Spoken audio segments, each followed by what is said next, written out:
Ikatlong kabanata. Ang pangangaral ni Juan na tagapagbautismo.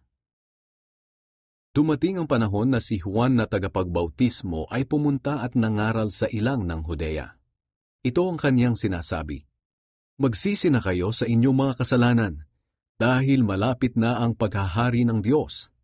Si Juan ang tinutukoy ni Propeta Isaias nang sabihin niya, "Maririnig ang sigaw ng isang tao sa ilang na nagsasabi, Ihanda ninyo ang daan para sa Panginoon. Tuwirin ninyo ang mga landas na kanyang dadaanan." Ang damit ni Juan ay gawa sa balahibo ng kamelyo at ang sinturon niya ay gawa sa balat ng hayop. Ang kinakain niya ay balang at pulot-pukyutan. Nagpuntahan sa kanya ang maraming tao galing sa Jerusalem, sa mga bayan ng Judea at sa mga bayan na malapit sa ilog ng Jordan. Ipinagtapat nila ang kanilang mga kasalanan at binautismuhan sila ni Juan sa ilog ng Jordan. Pero nang makita ni Juan na maraming Pariseo at Saduceo ang pumupunta para magpabautismo, sinabi niya sa kanila, "Kayong lahi ng mga ahas, sino ang nagsabi sa inyo na makakaiwas kayo sa darating na parusa ng Diyos?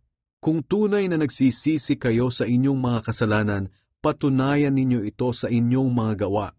Huwag ninyong isipin na hindi kayo mapaparusahan dahil mula kayo sa lahi ni Abraham. Tandaan ninyo, kahit ang mga batong ito'y magagawa ng Diyos na maging mga anak ni Abraham. Tandaan ninyo, ngayon pa lang ay nakaamba na ang palakol para putulin ang mga puno. Ang mga punong hindi namumunga ng mabuting bunga ay puputulin at itatapon sa apoy. Binabautismuhan ko kayo sa tubig bilang tanda ng inyong pagsisisi. Ngunit may isang darating na kasunod ko, mas makapangyarihan siya kaysa sa akin. Ni hindi ako karapat-dapat na maging alipin niya. Babautismuhan niya kayo sa banal na espiritu at sa apoy. Tulad siya ng isang taong nagtatahip upang ihiwalay ang ipa sa butil. Ilalagay niya ang mga butil sa bodega, at ang ipa ay susunugin niya sa apoy na hindi mamamatay kailanman." Ang pagbabautismo kay Jesus. Dumating si Jesus sa ilog ng Jordan mula sa Galilea at pinuntahan niya si Juan upang magpabautismo. Tumutol si Juan na bautismuhan si Jesus at sinabi, "Bakit magpapabautismo ka sa akin?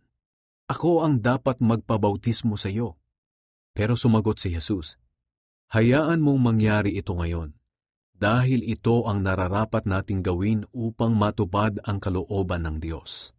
Kaya pumayag si Juan. Nang mabautismuhan si Jesus, umahon siya sa tubig.